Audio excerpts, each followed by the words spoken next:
Bueno, pasamos la página y entonces vamos a hablar de una persona espectacular. Vamos a hablar de una persona. ¿Qué piensa usted si yo le digo hoy? Yo le aseguro hoy de que Cristo es Dios. ¿Usted está de acuerdo con eso? Usted podría decir amén a eso. Cristo es Dios. Amén. Claro que sí, amén. ¿Usted está de acuerdo en que Cristo, el Hijo, es igual al Padre, igual al Espíritu Santo? Claro que sí, amén, es bíblico. ¿Por qué hago esto? ¿Saben? Porque desde siempre la humanidad, yo lo he dicho acá y lo he dicho y siempre lo diré, porque es una realidad. El problema de la humanidad no es con Dios, porque la gente cree en Dios, ¿verdad? Usted le pregunta a cualquier persona y él cree en Dios. Puede que su Dios sea un falso Dios o puede que sea el verdadero Dios, ¿verdad? Pero todo el mundo cree en un Dios. Pero ¿sabe cuál es el conflicto de la humanidad? Creer en Cristo. De hecho, creer esa verdad que les acabo de decir de que Cristo es Dios, el Dios hecho carne. Ese es el problema de la humanidad. Era el problema de los judíos en el tiempo de Jesús. ¿Cuál era el conflicto de Jesús con los fariseos? Que le rechazaban. Cuando Cristo decía, yo y el Padre uno somos, ellos decían, uy, este se está haciendo igual al Padre, ¿cómo así? Hay que matarlo. Lo rechazaban, ¿verdad? Y por eso cuando Pedro, allá en el libro de Hechos, da su primera predicación y les explica acerca de ese Cristo al que ustedes mataron, ¿verdad? Ellos se sintieron tan mal como que porque entendieron de que ese Cristo que habían dado entre ellos haciendo sanidades y milagros realmente era el Dios hombre, el Dios hombre. Y el conflicto en Israel, en medio de los judíos, sigue siendo con Cristo, porque los judíos, una gran mayoría, no creen en Cristo, no creen en Cristo. Ellos siguen esperando un Mesías. No sé cuándo les irá a venir, pero el Mesías de la Biblia ya vino y va a regresar y ellos se van a llevar una terrible sorpresa. El conflicto de la humanidad hoy es con Cristo.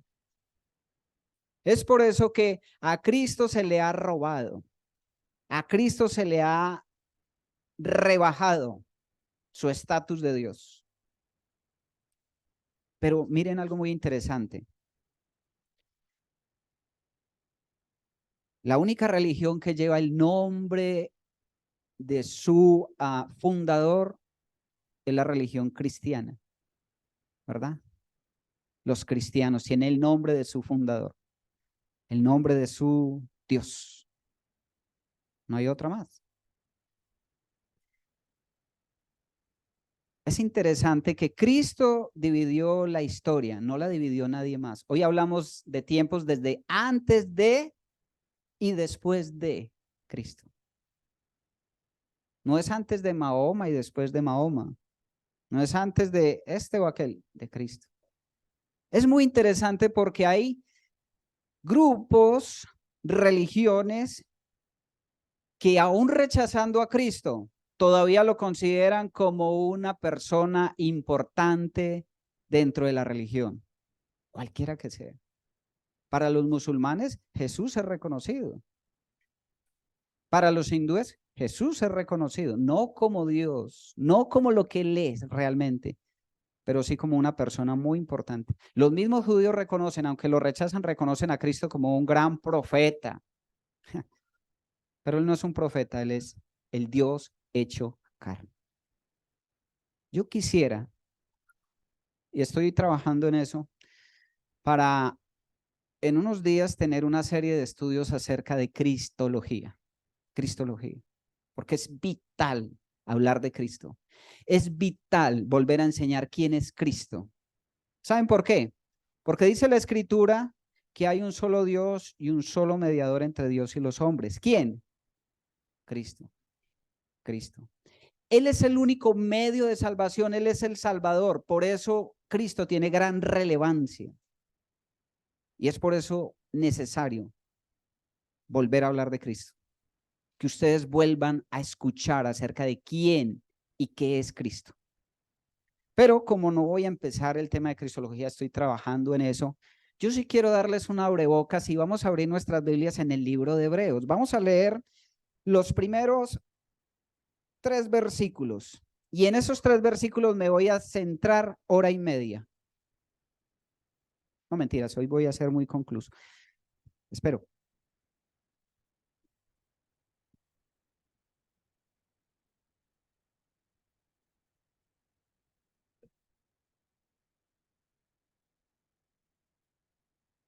Bien, vamos a leer entonces allí Hebreos capítulo 1, versículo del 1 al 3. Y hoy quiero que estemos viendo, bueno, vamos a ver un pequeño panorama así como la introducción a Hebreos para no entrar así tan secos como tan desprovistos de material. Un poquito acerca de una pequeña introducción al libro de Hebreos, pero yo quiero que veamos algunas grandezas del Hijo de Dios, del Señor Jesucristo.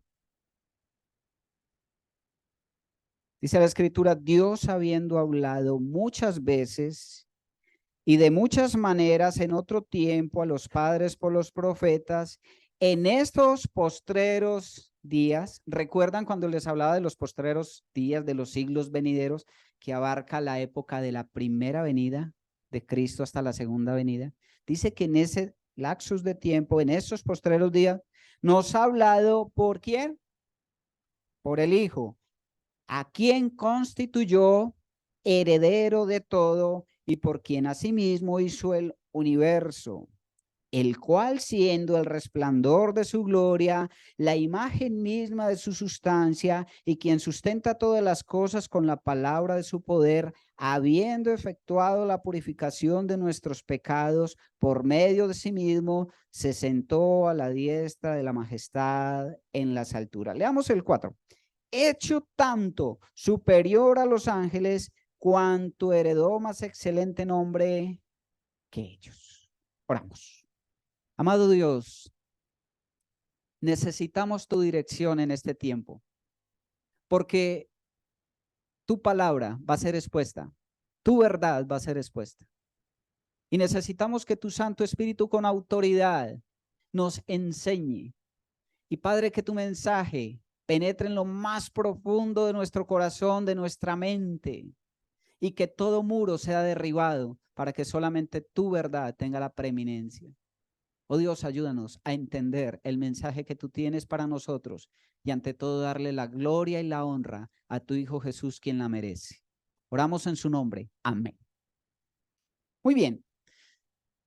El libro de Hebreos es uno de esos libros que se catalogan como antilegómenos. Los libros antilegómenos fueron ese tipo de libros que cuando se recopiló el canon bíblico, cuando se introdujo cada libro dentro del canon bíblico que tenemos hoy, fue uno de esos libros de los cuales se dudó acerca de su inspiración. Es uno de esos libros que entró al canon bíblico en un tiempo tardío, porque habían dudas acerca de su inspiración, de la legitimidad de este libro. Aunque la Iglesia de Oriente lo aceptó más temprano que la Iglesia de Occidente, sí hubo en Alejandría, que fue donde se escribieron muchos escritos en el siglo segundo, nunca dudaron de su autenticidad.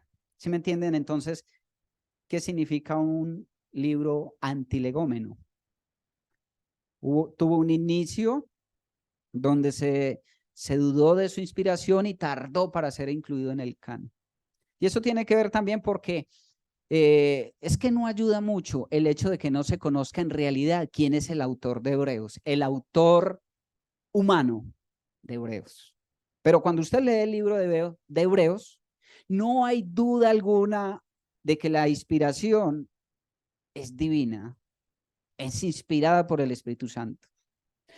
El libro de Hebreos tiene una característica muy interesante. Cuando usted, primero que todo, tiene muchos retos de interpretación, porque no es un libro fácil de interpretar.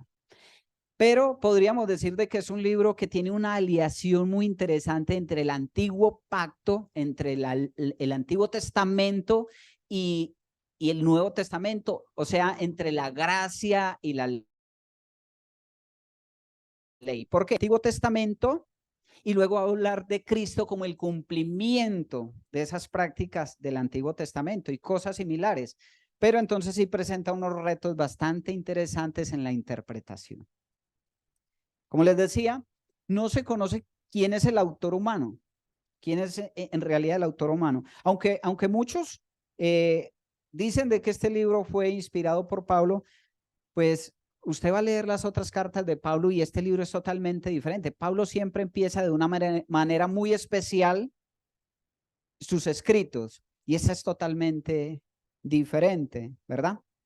Uno de ellos era Clemente de Alejandría, un escritor del segundo siglo, en el año 200 después de Cristo. Él aseguraba que Pablo había sido quien había escrito el libro de Hebreos y que Lucas luego lo tradujo al griego. O sea, Pablo lo escribió en hebreo y luego Lucas lo tradujo al griego, ¿verdad? Pero este libro se le ha atribuido a cualquiera, ¿no? Martín Lutero decía que era Apolos. ¿Recuerdan a Apolos? Aquel compañero de Pablo, por allá en Corintios lo leemos. Ahí Tertuliano escribió en el año 200 acerca de que era Bernabé. ¿Recuerdan a Bernabé, el primer mártir de la iglesia, quien había escrito este libro? Otros dijeron de que tal vez había sido Priscila y Aquila. Otros decían de que había sido Judas, Santiago, se le atribuyó a Simón, pero a ciencia cierta no se sabe quién fue el autor humano. Pero podemos concluir, cuando usted lo lee, de que el libro de Hebreos es inspiración divina y el autor es Dios. Podríamos decir entonces de que en el libro de Hebreos el que habla directamente es Dios. Dios. Ahora, tampoco se sabe exactamente a quién fue escrito, no se sabe. Algunos piensan de que era a un grupo de hermanos, de creyentes judíos que vivían en Jerusalén, ¿sí? Pero otros piensan de que era un grupo de creyentes en Roma. En Roma. No se sabe exactamente a qué grupo de cristianos fue dirigido, si a los judíos que se habían convertido o a los romanos que se habían convertido o a los judíos que vivían en Roma. No se sabe exactamente. Es que es tremendo, es tremendo. Lo que sí sabemos, según el capítulo 5, versículo 14, es que fue escrito, mire usted ahí, Hebreos capítulo 5, versículo 14, dice el versículo 13, y todo aquel que participa de la leche es inexperto en la palabra de justicia porque es niño, pero el alimento sólido es para los que han alcanzado madurez, para los que por el uso tienen los sentidos ejercitados en el discernimiento del bien y del mal. Es un pequeño aparte de este texto donde muestra que a los que se les escribió, a los que se les envió este libro, era un tipo de cristianos inmaduros, tipo de cristianos inmaduros. Entonces, el escritor o el autor de este libro escribe con un propósito. Mírelo ahí en el capítulo 13. Ahí adelantico nos muestra el propósito. En el capítulo 13, versículo 22, dice, os ruego, hermanos, que soportéis la palabra de exhortación, pues os he escrito brevemente. ¿Cuál era el propósito de este libro? Exhortar, exhortar a una iglesia inmadura, una iglesia que por su inmadurez se hallaba en peligro, ¿cierto? Entonces era para hacer algunas advertencias debido a la inestabilidad espiritual de esta iglesia, ¿cierto? Algunos se habían desviado de la salvación, había peligro de incredulidad, había problemas con la fe, muchos habían dejado de congregarse. Y entonces el autor escribe esto para exhortar a la iglesia a retomar, a retomar. Y el medio que utiliza es a Jesucristo. El tema principal de la carta a los hebreos es Jesucristo, la supremacía de Cristo, la supremacía de Cristo, como decía esta mañana, por encima de los sacrificios levíticos, por encima del sacerdocio levítico. Jesucristo mayor que Moisés, mayor que Aarón, mayor que Josué. Jesucristo es superior. Ese es el tema central de Hebreos, la superioridad y la grandeza de Cristo. Jesucristo superior a los mismos ángeles, como hemos leído en el versículo 4. Muy bien. Ahora, el texto empieza diciendo, Dios, habiendo hablado muchas veces y de muchas maneras en otro tiempo a los padres por los profetas. ¿A qué está haciendo referencia? Lo que está diciendo el autor es que en el tiempo antiguo, antes de Cristo, Dios se comunicó con la humanidad. Dios nunca dejó de comunicarse con el hombre a pesar del pecado en el Edén. Nunca dejó de comunicarse. Varió la forma de comunicarse. Recuerdan que en el Edén Dios se comunicaba con Adán y Eva de manera directa, de tú a tú, ¿verdad? Tenían ese gran privilegio. Pero cuando el hombre cayó en pecado, Dios cambió la forma de comunicarse con el hombre, pero siguió transmitiéndole información, siguió comunicándose, sino que de diversas formas, ya no de esa manera tan directa. ¿Podemos recordar cómo se comunicaba entonces Dios en los antiguos tiempos? ¿Cómo se comunicaba? A ver, ¿quién se anima? ¿Cómo se comunicaba con los profetas? Entonces tenemos, por ejemplo, a Moisés. ¿Cómo se comunicó Dios con Moisés? A través de una zarza ardiente. En otras ocasiones, a través de sueños se comunicaba con los hombres. ¿De qué otra manera se comunicaba Dios? ¿Sabe?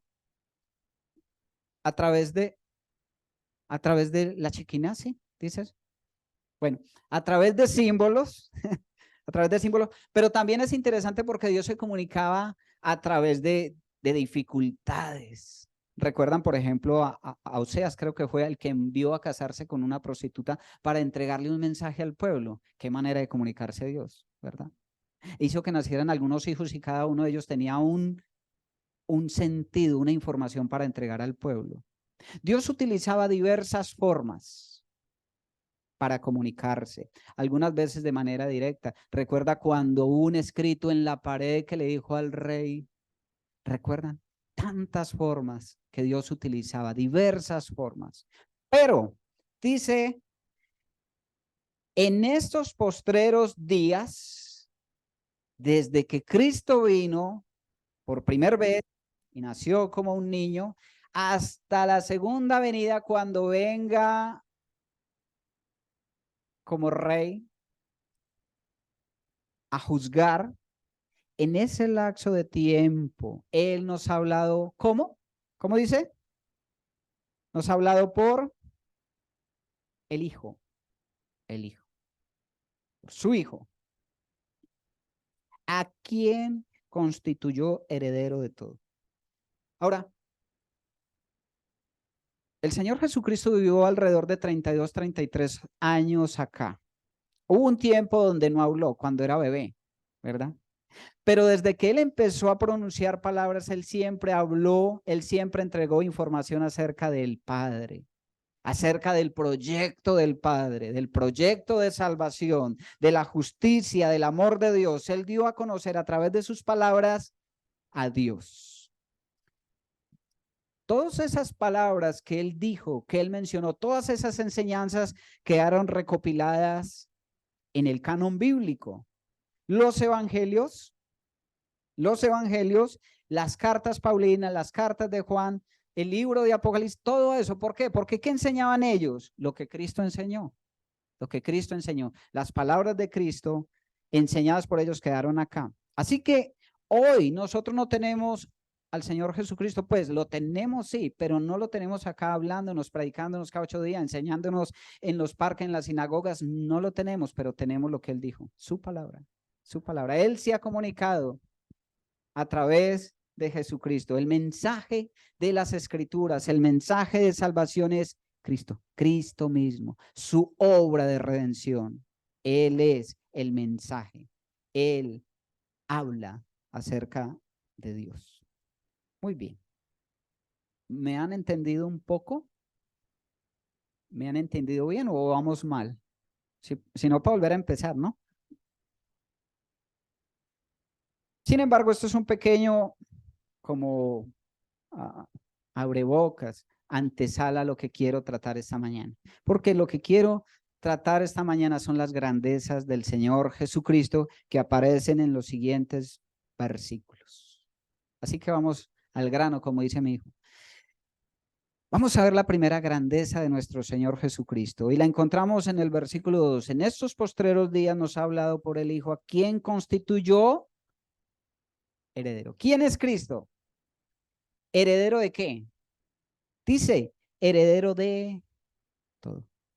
Cristo es el heredero de absoluto, todo, todo. Ahora bien, Él en su condición de hijo natural, del Hijo de Dios, pues es constituido heredero de todo, ¿verdad? Pero, ¿recuerdan Mateo capítulo 28, versículo 18? Mateo capítulo 28, 18.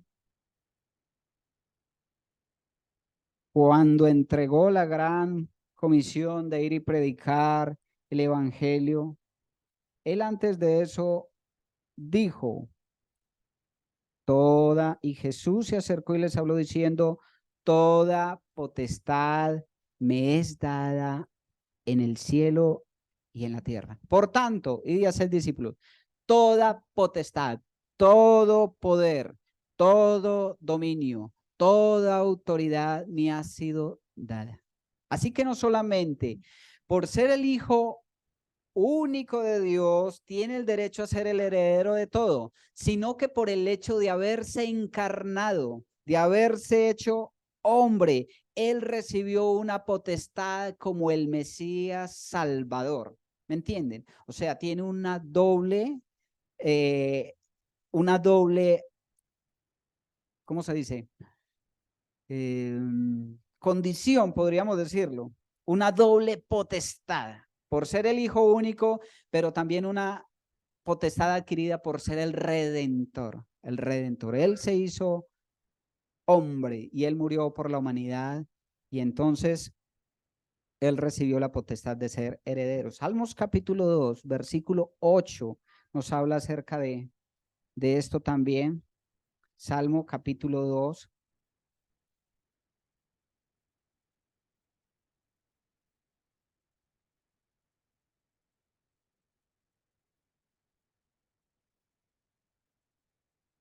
Dice ahí el versículo 7, yo publicaré el decreto. Jehová me ha dicho, mi hijo eres tú, yo te engendré hoy.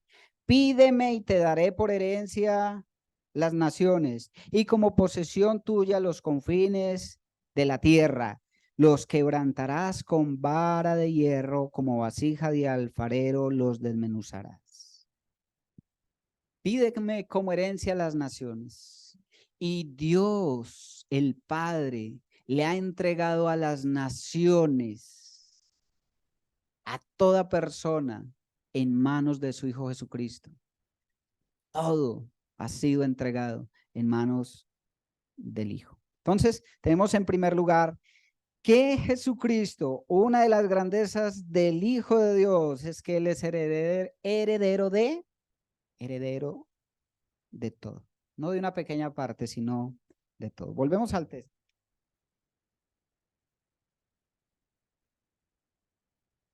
Vamos a ver una segunda característica de la grandeza de Cristo.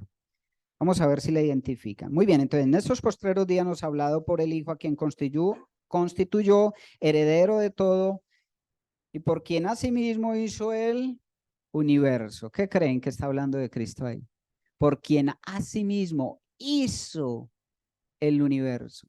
¿Quién es Cristo? ¿Cómo identificamos a Cristo acá? Muy bien. ¿Quién dijo? El creador. Amén. Él es heredero de todo, pero también es el creador de todo. Dice la escritura que de lo visible y lo invisible. Y eso lo vamos a ver entonces desde Génesis, cómo él está creando. Dice en Juan capítulo 1, versículo 1. Hoy vamos a, es un paseo escritural. Miren, Juan capítulo 1 dice, en el principio era el Logos, y el Logos era con Dios, verbo, y el verbo era con Dios. Este era en el principio con Dios. Versículo 3. Todas las cosas por él fueron hechas. ¿Por quién? ¿De quién está hablando? Del Logos, ¿sí? Y sin él nada de lo que ha sido hecho fue hecho. Todas las cosas por él fueron hechas. Así que entonces usted va a ver a Cristo haciendo el universo, los planetas, la tierra, todo lo que nos describe Génesis. Él también hizo los ángeles. Él participó en toda la creación. ¿Saben? Él no es la primera creación de Dios. Él es Dios, el creador. Él es Dios, el creador. Ahí en el mismo versículo 10 del capítulo 1 de Juan dice, en el mundo estaba y el mundo por él fue hecho, pero el mundo no le conoció. Hasta el día de hoy la gente no sabe quién es Jesús. Tienen una imagen distorsionada de quién es Cristo. Es increíble. Colosenses capítulo 1, versículo 16.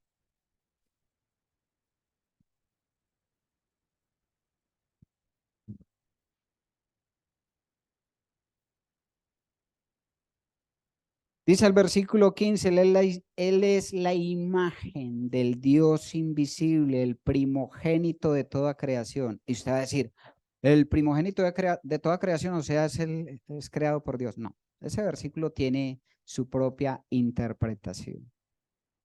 Dice el versículo 16, porque en él fueron creadas todas las cosas, las que hay en los cielos y las que hay en la tierra, visibles e invisibles, sean tronos, sean dominios, sean principados, sean potestados, todo fue creado por medio de él y para él. Y él es antes de todas las cosas y todas las cosas en él subsisten. Y usted sigue leyendo, y él es la cabeza del cuerpo, etcétera, etcétera.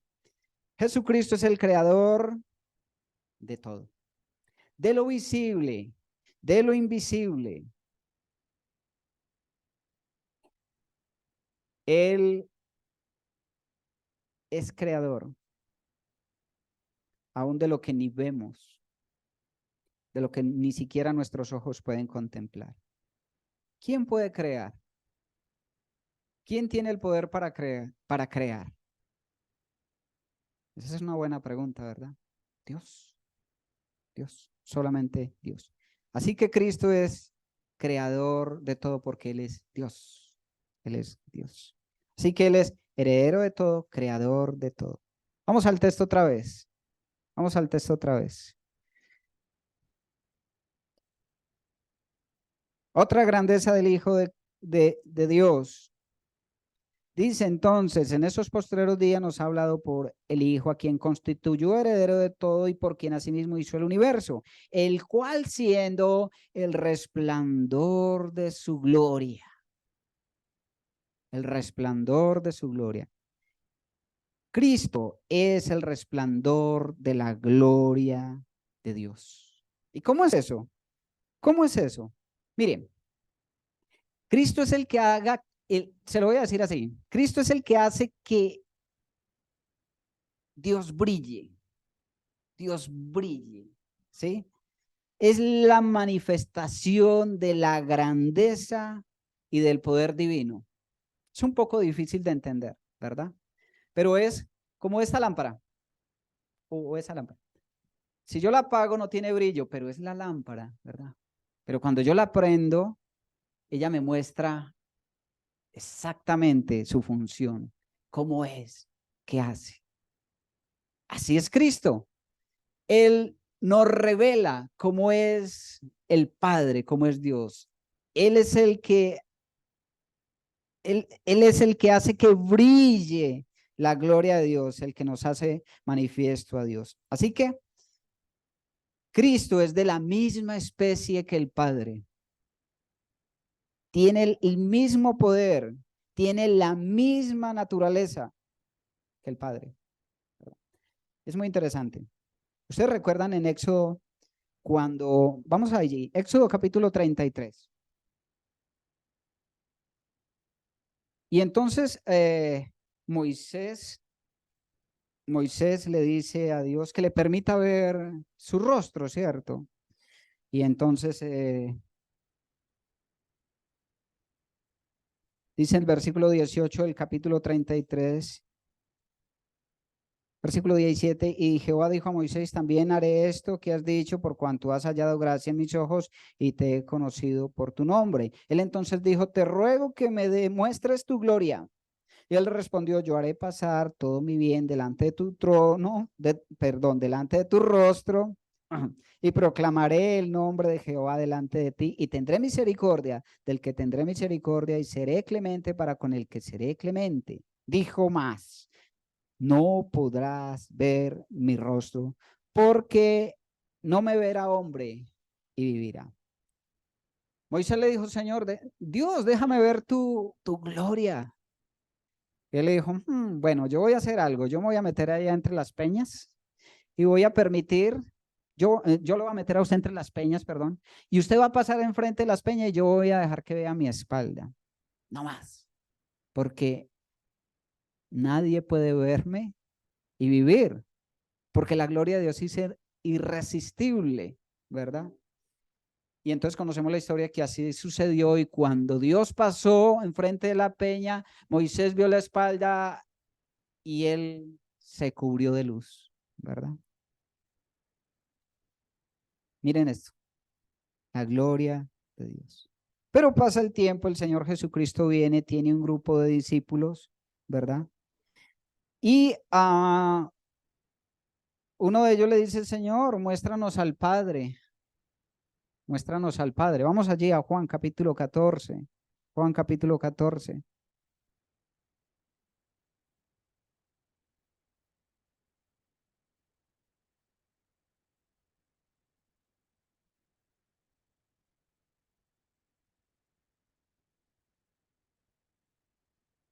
Juan capítulo 14, versículo 8 y 9. Dice ahí, bueno, el versículo 6,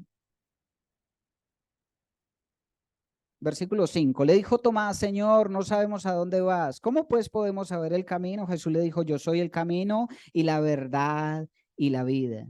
Nadie viene al Padre sino por mí. Si me conocieses, también a mi Padre conocería, y si desde ahora le conocéis y le habéis visto.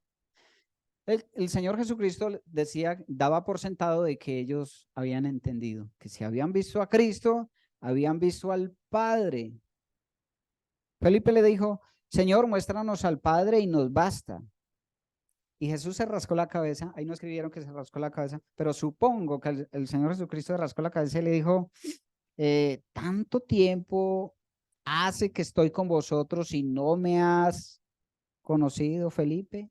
El que me ha visto a mí, ha visto al Padre. ¿Cómo pues dices tú, muéstranos al Padre? ¿Por qué? Porque Cristo es el resplandor de la gloria del Padre. Cristo es el que nos revela cómo es Dios, cómo es el Padre, ¿verdad? Hay muchos hoy que todavía están esperando que Dios se revele. Él ya se reveló a través de su Hijo Jesucristo. Vamos otra vez al pasaje, porque el tiempo es corto y la escritura profunda. Muy bien. el cual siendo el resplandor de su gloria y la imagen misma de su sustancia. Tenemos entonces que entre las grandezas del Hijo de Dios, Él es heredero de todo, creador de todo. Él es el resplandor de la gloria de Dios, pero también dice que Él es la imagen misma de su sustancia, de la sustancia de Dios. Parecen dos cosas muy parecidas y en realidad lo son, pero no son iguales, son diferentes. La imagen de la sustancia de Dios. Y esto nos habla de la hipóstasis de Dios, de la triunidad de Dios, la realidad del ser de Dios. Cristo nos muestra cómo es el Padre, cómo es Dios. ¿Saben ustedes cómo sabemos nosotros que Dios es amor? Porque Cristo nos enseñó que era el amor. Cristo es amor, Él mostró su amor. ¿Saben cómo sabemos nosotros de que Dios es justo? Porque Dios nos enseñó y Él hizo justicia por nosotros. Hay tantas cosas que nosotros sabemos del Padre que nos han sido reveladas por el Hijo. Cuando Cristo estuvo en la tierra, Él hizo grandes milagros, Él hizo cualquier cantidad de cosas extraordinarias que mostraban el carácter del Padre. Él es la imagen de su sustancia. Él es la impronta de la realidad de Dios. Es la representación exacta del Padre. Es la huella, la fiel reproducción de la sustancia del Padre. ¿Ustedes entienden eso? Es como la fiel copia del Padre. Él es igual al Padre. Él nos ha revelado al Padre de la misma especie, de la misma esencia, de la misma naturaleza. Ese es Cristo, ese es Cristo. Él es la imagen misma de su sustancia. Volvamos al texto. Bueno, yo ya estoy en el texto. Dice,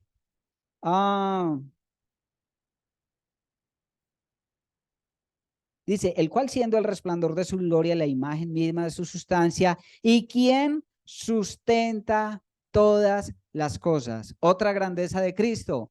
¿Quién es Cristo? Él es el sustentador.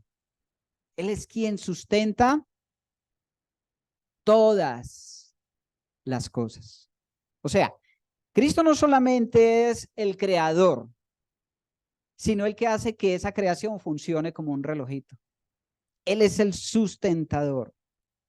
Y no solamente es el sustentador de su pueblo, de sus hijos. Él no solamente es el que nos da el alimento, ¿verdad?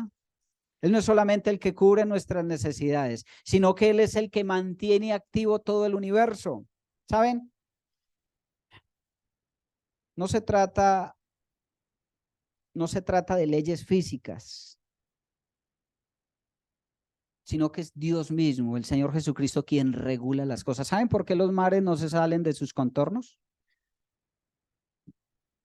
Porque Cristo los sustenta. ¿Sabe por qué las estrellas no se caen? ¿Sabe por qué los planetas giran siempre en el mismo orden? No son leyes físicas, no. Es Cristo quien con su poder sustenta, sostiene todas las cosas. Es el Hijo. Él es como ese motorcito, la fuente de energía que permite que todas las cosas subsisten y funcionen de una manera tan perfecta, que subsistan y que permanezcan. ¿Cuántos años lleva el sol alumbrando? ¿Verdad? No le acaba la luz, ¿verdad? La luna siempre sale a la hora dispuesta y se oculta a la hora dispuesta, igual con el sol. Increíble, ¿no? Cómo el campo sigue produciendo de una manera tan extraordinaria. O sea, cada cosa. Una de las cosas que nos vuelve a sorprender a mi esposa y a mí es la forma como se gesta un bebé dentro del vientre de mamá. Increíble. El método no ha sido variado. Sigue siendo igual. Siguen siendo las mujeres las que tienen un bebé en su vientre. Los hombres no, ¿ok? Los hombres no, aunque hoy quisieran, ya quisieran. Pero eso no se da.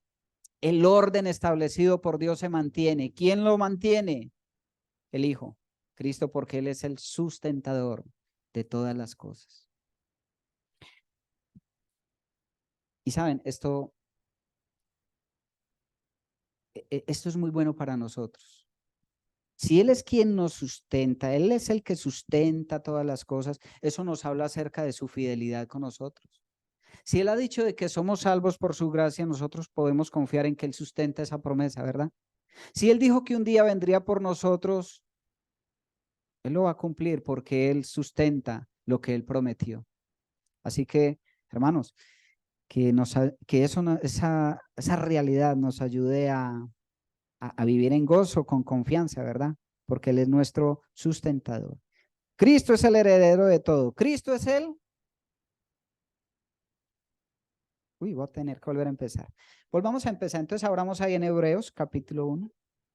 A ver si se acuerdan. Vamos a hacer, hagamos memoria. No puede ser que ya se hayan dormido.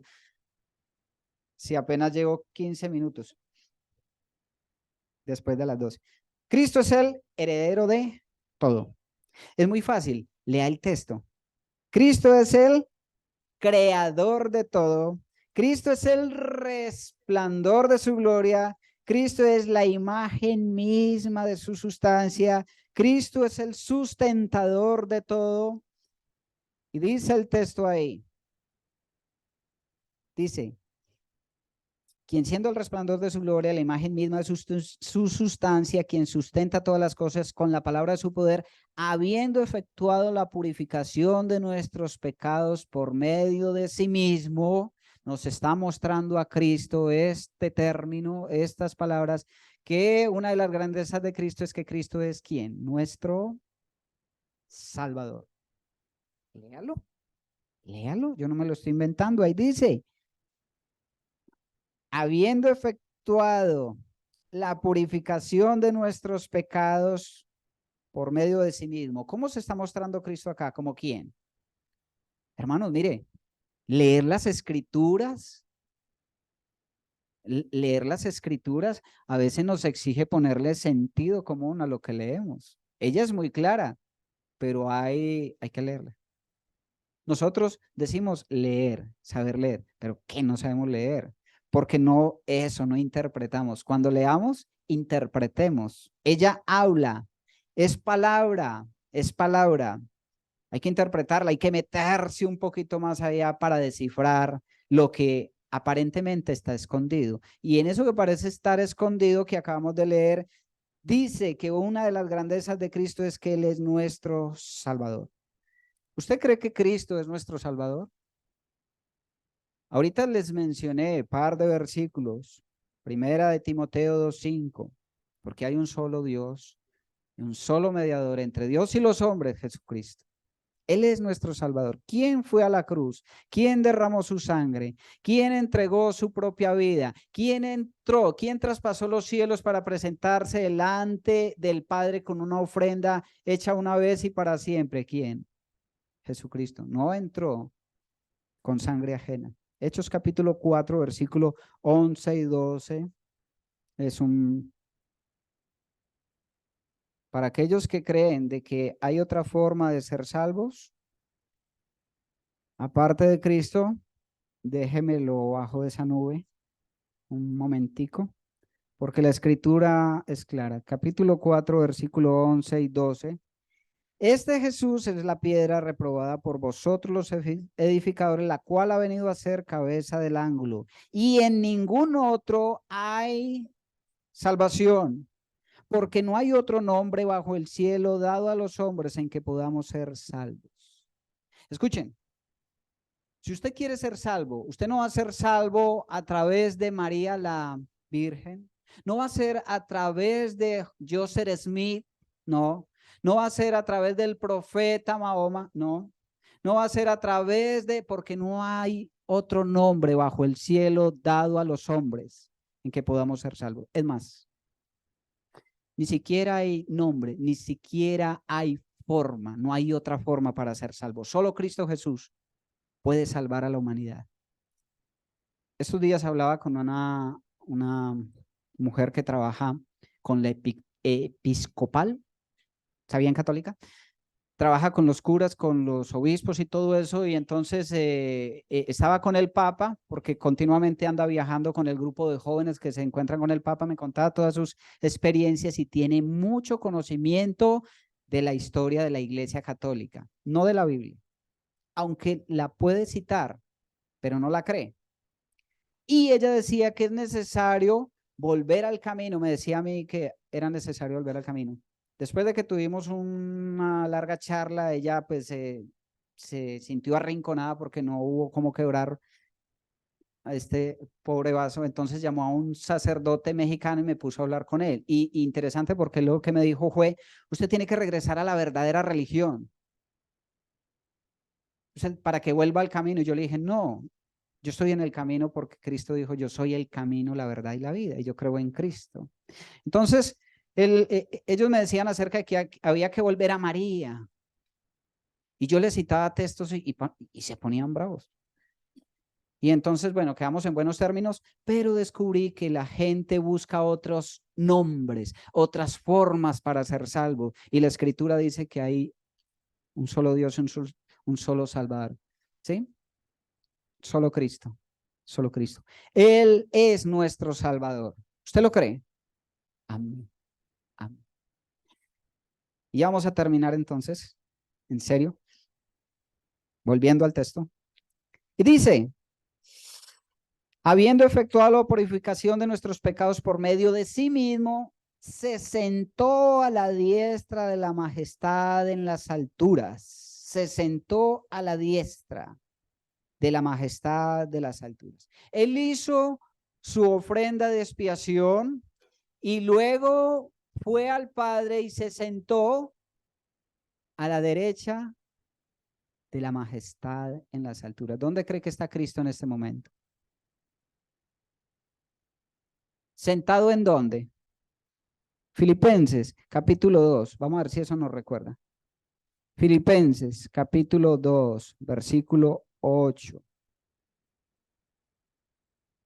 Dice el versículo 8, y estando en la condición de hombre, se humilló a sí mismo, haciéndose obediente hasta la muerte y muerte de cruz, por lo cual Dios también le exaltó hasta lo sumo y le dio un nombre que es sobre todo nombre, para que en el nombre de Jesús se doble toda rodilla de los que están en los cielos y en la tierra y debajo de la tierra, y toda lengua confiese que Jesucristo es el Señor, para gloria de Dios Padre.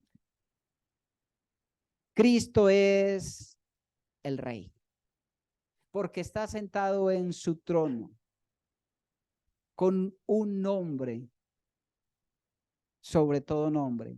Y delante de él se dobla toda rodilla de lo que está en el cielo. ¿Quién está en el cielo? Los ángeles. Y en la tierra, ¿quién está en la tierra? Los hombres. ¿Quién está? Y debajo de la tierra, los muertos.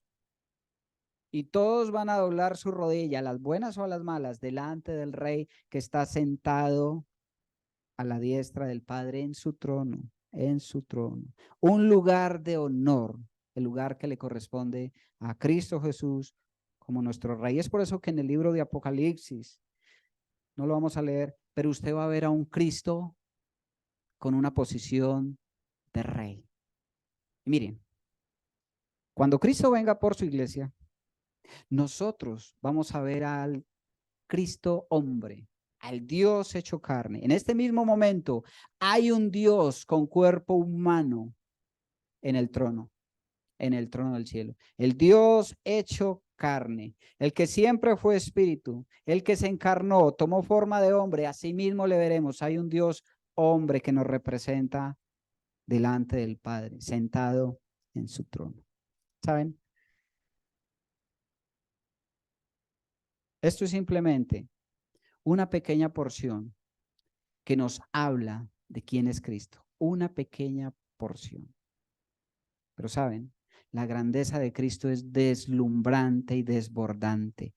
La Biblia así lo atestigua, la historia así lo atestigua, pero hay que conocerlo y hay que creerlo, hay que creerlo. Es muy triste, porque a Cristo, como les decía, se le ha robado su posición, pero la Biblia es muy clara. ¿Sabe cuál es el primer versículo que habla de Cristo como Dios? Génesis 1:1. Génesis 1:1. Desde el principio de la escritura está el Cristo presente. Cristo, Dios. Dios en el Mesías. Muy bien. Yo espero en el Señor que esto nos sirva y podamos estar meditando y podemos estar orando al Padre para que nos revele a Cristo, porque es Él el que nos tiene que revelar a su Hijo Jesucristo, porque Cristo ya nos reveló al Padre. Padre, gracias una vez más por tu palabra. Y gracias aún mayores por tu Hijo Jesucristo, el autor de nuestra salvación, el heredero de todo, el sustentador, el creador, la imagen misma de tu sustancia, el resplandor de tu gloria, nuestro único y suficiente Salvador, el Rey de nuestras vidas. Queremos, Señor, irnos con este pensamiento en nuestra mente para adorarle durante toda esta semana. Y ayúdanos, Señor, a entenderlo y apreciarlo como Él es. Y Padre, si hay una información errada en cuanto a Cristo, te rogamos, Señor, que tú nos ilumines a través de tu Espíritu, que nos reveles a tu Hijo Jesucristo. Gracias, Padre, por este tiempo. Y Señor, ahora que vamos a casa, llévanos con bien. Te lo rogamos en el nombre de Jesús. Amén.